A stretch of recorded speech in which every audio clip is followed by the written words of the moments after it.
Ants may not talk, but they have an incredible way of communicating. They use their antennae to talk through touch and smell. It's like exchanging tiny chemical messages.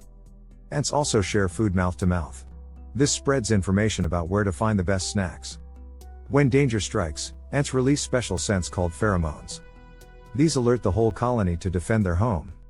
Together, their silent teamwork builds bridges, homes, and even superhighways. Ants, masters of teamwork without a single word. Subscribe now.